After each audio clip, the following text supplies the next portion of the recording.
Hello sweeties, good afternoon.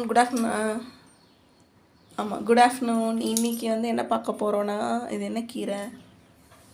மணத்தக்காளி கீரைம்மா. மணத்தக்காளி கீரை பொரியல் பார்க்க போகிறோம். நேற்று வந்து லைவில் வந்து என்ன போட்டோம், அந்த உருளைக்கிழங்கு இந்த மசாலா. அந்த வீடியோவே கிளியராக வரல ஸ்வீட்டீஸ். லைவில் ஒரு வேளை ஃபோன் கிளியராக இல்லைன்னு நினைக்கிறேன். ஸோ அதனால் அந்த வீடியோ வந்து நான் டிலீட் பண்ணிட்டேன், லைவ் போட்டது.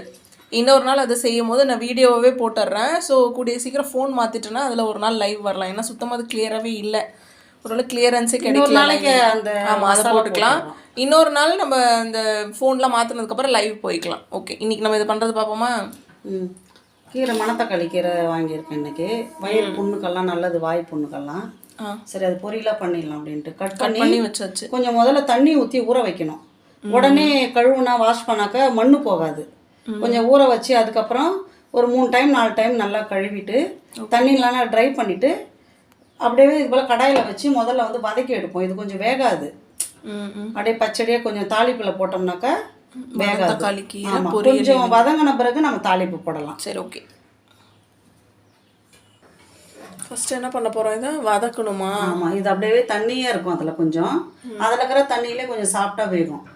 இது கொஞ்சம் வேகிறதுக்கு அப்படியே தாளிப்பு போட்டால் கூட சரியாக வேகாது, அப்படியே மறுத்த மாதிரி இருக்கும். ஓகே, மணத்தக்காளி கீரை எப்பயுமே. அதனால் கொஞ்சம் நேரம் இதில் வந்து அரை வேக்காடு ஆன பிறகு எடுத்து அதுக்கப்புறம் இந்த தாளிப்பு போட்டுடலாம். இப்போதைக்கு வேகட்டும். அது வெந்த உடனே பார்க்கலாமா? ஆமாம்.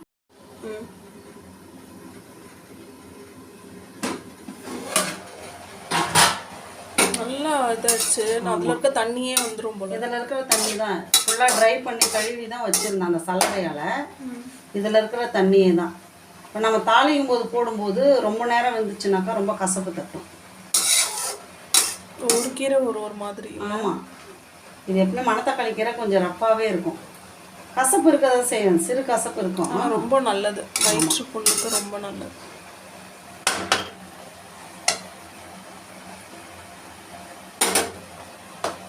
உப்பு போடலை, ஏன்னா தாளிக்கும் போது தான் உப்பு போடணும். இப்பே போட்டாக்கா ரொம்ப இன்னும் நல்லா ஆகணுமா? இல்லை, இது இன்னும் ஒரு 2 நிமிஷம். கீரை வெந்துருச்சு.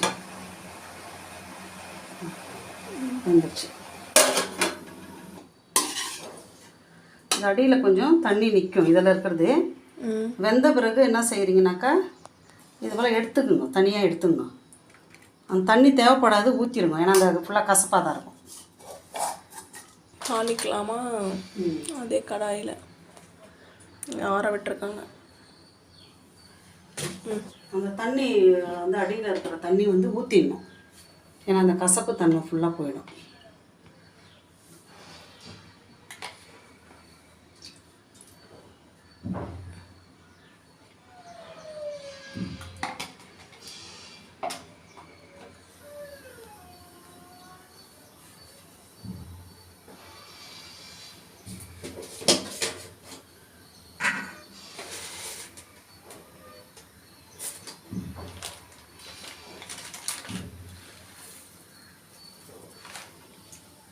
கொஞ்சம் கடலைப்பருப்பு,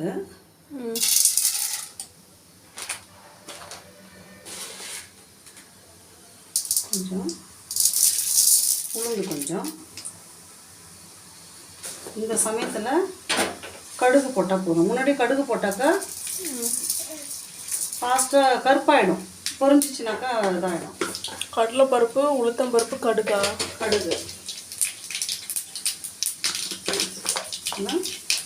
கொஞ்சம் சீரகம், இல்லை அந்த கசப்பு தன்மை தெரியாது, நல்லாயிருக்கும்.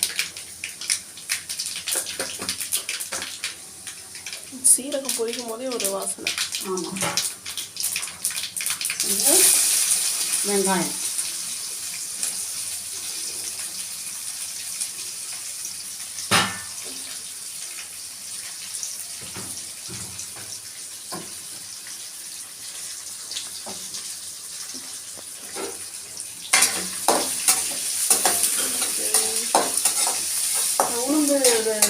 கடலைப்பருப்பெல்லாம் முன்னாடியே போடுறதால கொஞ்சம் வெந்துட்டு நிறம் மாறி வச்சுக்கோங்க. கடுகு போட்டதுக்கப்புறம் நம்ம வந்து பருப்பு ஐட்டம் போட்டோம்னாக்கா கடுகு ஃபாஸ்ட்டாக பொரிஞ்சிடும், ரொம்ப கருப்பாகிடும், நல்லா இருக்காது, டேஸ்ட்டே மாறிடும். இந்த சமயத்தில் வந்து ஒரு பூண்டு எடுத்து தட்டி வச்சுருக்கேன். ஒரு பூண்டு தான்.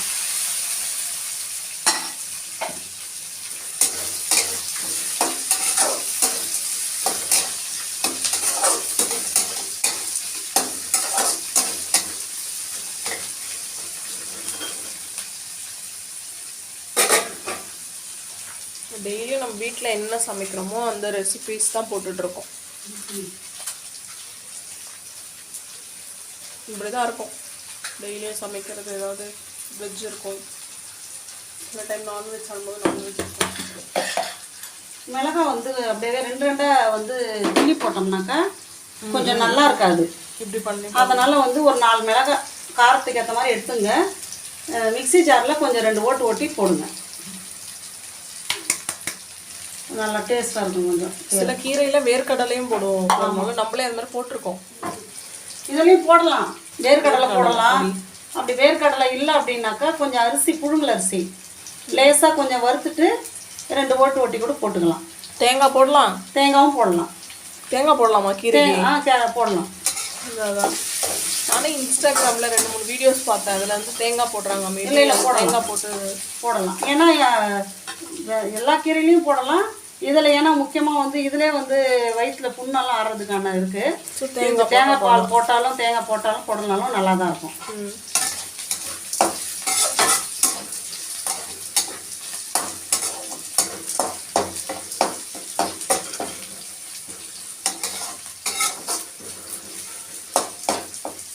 எப்பயுமே முன்னாடி உப்பு மட்டும் போட்டுறாதீங்க. எந்த கீரைக்குமே உப்பு முன்னாடி போட்டுறாதீங்க. நல்லா இருக்காதா? ஏன்னா அது வேக வேக என்ன செய்யணும்னாக்கா ஃபுல்லாகவே கரிக்கிற மாதிரி ஆகிடும். ஒரு மாதிரி வாயில் வைக்க முடியாது.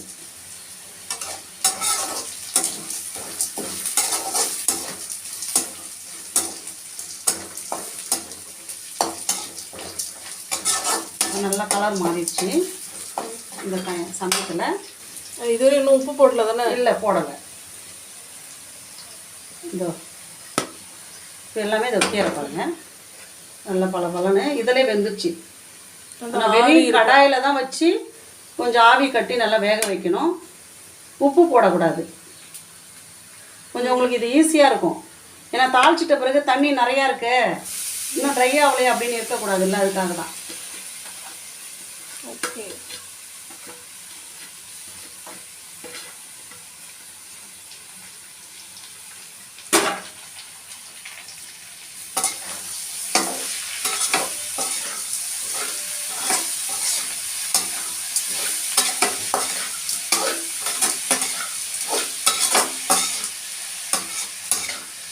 ஃபாஸ்ட்டாக வைக்காதீங்க, சிம்மில் வச்சு தான் கலரணும்.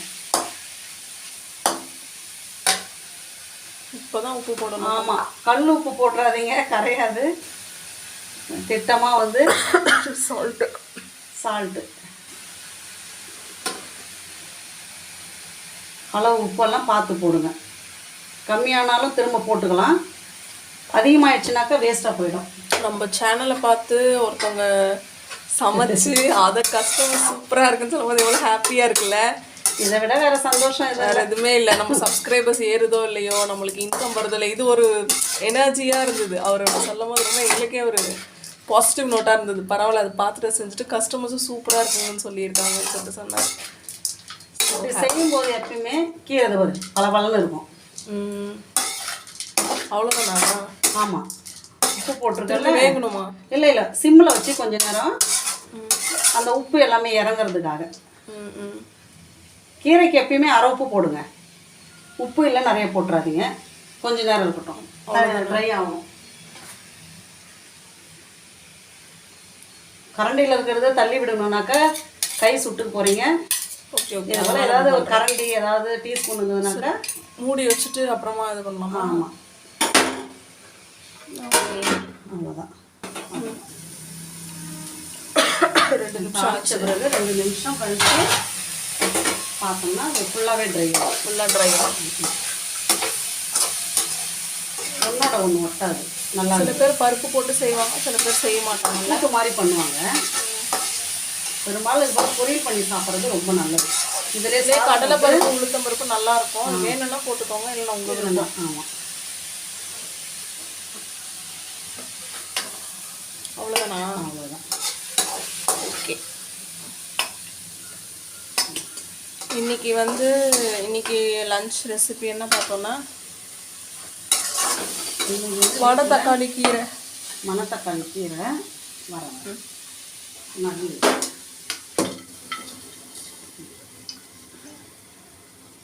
இன்னைக்கு லஞ்ச் வந்து காரக்குழம்புல காரக்குழம்பு நாளைக்கு பாஸ்டிங்காக வந்து சாம்பார் வச்சுக்கலாம். சாம்பார் வச்சுக்கலாம்.